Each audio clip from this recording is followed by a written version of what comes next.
दुर्गा नदी के किनारे बसा एक गांव फूलपुर।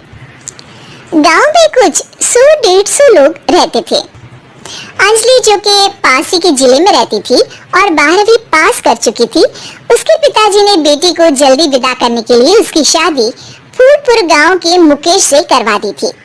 मुकेश कभी स्कूल नहीं गया था और इस कारण वो पढ़ा लिखा नहीं था और बाकी गांव वालों की हालत भी मुकेश जैसी ही थी।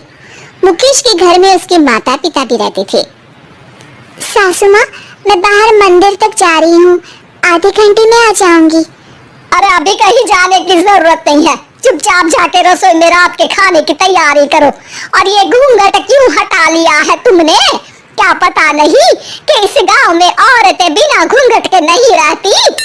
रात में अंजलि छत पर जाकर अपनी मम्मी से बात कर रही होती है, तभी गांव की 3-4 औरतें उसे देख लेती है और दरवाजे पर आकर उसकी सास से शिकायत करने लगती है।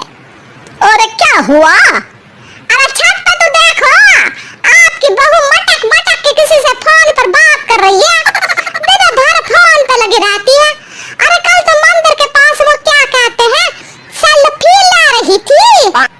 शहर की बहू रखना अच्छा शान की बात है, पर देखना इसके लक्षण से ये तो तुम्हारे परिवार को बदनाम ना कर दे। ये पहली बार नहीं था जब सास से गांव के लोगों ने अंजलि की बुराई या शिकायत नहीं की हो। अब तो ये रोज की बात थी। अंजलि ये सब सुन लेती है। जब वो नीचे जाती है तो मुकेश भी वहां आ जाता है। सास कहती है, बेटा, लोग घर आकर शिकायत करने लगे हैं बहू के कामों की। देख लो, पति हो, संयम से रखो इसे। माँ जी, मैं तो अपनी माँ से बात कर रही थी क्योंकि यहाँ कोई बात करने लायक ही नहीं है और अब मैं माँ के पास ही रहूंगी। वहाँ क्या रहना, वहाँ बाहर के लोग तो ठीक है पर घर के लोग भी इज्जत ना दे सके। अरे नहीं नहीं अंजलि, ऐसा नहीं है, धीरे धीरे सब ठीक हो जाएगा, तुम फिक्र ना करो। अरे बस कुछ बोलना ही नहीं है, सर पे चढ़ा रखा है बहू को। सास मुकेश की नरम बात सुन के वहाँ से मुंह चढ़ाकर चली जाती है। मैं तो कहती हूँ हम दोनों शहर चले जाते हैं। मैं पढ़ी लिखी हूँ, मुझे वहाँ नौकरी भी मिल जाएगी और थोड़े दिनों में आप भी वहाँ कुछ काम ढूंढ लेना। अरे नहीं नहीं अंजलि, हम यहाँ ना गांव का खेत, माँ पिताजी को छोड़कर शहर नहीं जा सकते। माँ पिताजी को कैसा लगेगा और गांव वाले क्या सोचेंगे? ये कहकर मुकेश सोने चला जाता है और अंजलि की गांव वालों द्वारा बुराई का सिलसिला बहुत दिनों तक चलता ही रहता है। लेकिन अंजलि गुस्सा ना दिखाते हुए समझदारी से काम लेती है। बारिश का मौसम चालू हो जाता है। जोरदार बारिश से पूरे गांव में हाहाकार मच जाता है। दुर्गा नदी में बाढ़ आ जाती है और बाढ़ का पानी पूरे गांव की फसल तबाह कर देता है। फसल की ये हालत देखकर गांव वाले निराश हो जाते हैं और बात तो यहाँ तक पहुँच जाती है कि कुछ लोग तो अंजलि को इस सब का दोषी ठहरा देते हैं। अरे पूरी फसल तबाह हो गई, पता नहीं किसकी नजर लग गई है। अरे जब से चौधरी परिवार में ये शहर की बहू आई है ना, तब से ही गांव की शांति चली गई है। इसके कर्मकांड से माँ दुर्गा नदी भी खुश नहीं है। ये सब सुनकर बेचारी अंजलि रोते हुए अपने घर चली जाती है। कुछ दिन बाद सभी गांव वाले अपने फसल का मुआवजा लेकर अपने अपने घर आते हैं। मुकेश भी 1500 लेकर आता है। अंजलि को जब पासबुक दिखाता है तो अंजलि हैरान हो जाती है। अरे ये पासबुक में तो उन्होंने 4000 की एंट्री करी है और आपको सिर्फ 1500 दिए। सच में? अरे वो सरकारी अफसर आपको बेवकूफ बना रहे हैं। सरकार की तरफ से हमें 4000 मिले हैं, लेकिन बाकी का सारा पैसा खुद ही खा रहे हैं। आप लोग के अनपढ़ होने का फायदा उठा रहे हैं।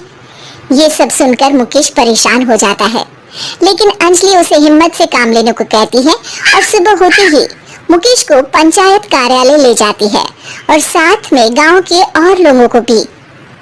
आप सरकारी बाबू क्या गांव के लोगों को बेवकूफ समझते हैं? आपको क्या लगता है ये पढ़े लिखे नहीं है तो आप कुछ भी मनमानी करेंगे? ये बेचारे दिन रात इतनी मेहनत करते हैं, ये हमारे अन्नदाता है और आप इनके साथ ऐसा धोखा करते हैं। अरे क्या बके जा रही है ये लड़की, किस धोखे की बात कर रही है? अपने कांड करके नदी माँ को नाराज करके हमारा नुकसान करके इसे चैन नहीं मिला क्या? सरपंच जी, इन सरकारी बाबू ने मुझे बेवकूफ बनाया है और मेरे हिस्से के पैसे खुद चट कर गए। बस ये सुनते ही सरपंच वहां से दुम दबाकर भाग जाता है। पता चलता है कि जनपद अधिकारियों ने गांव के सरपंच के साथ मिलकर सबके साथ धोखा किया है। सब लोगों का विरोध शुरू हो जाता है और आखिर में अधिकारी सब गांव वालों के हिस्सों के बचे हुए पैसे उन्हें लौटा देते हैं और कई दिन तक सरपंच गांव में लौटता ही नहीं।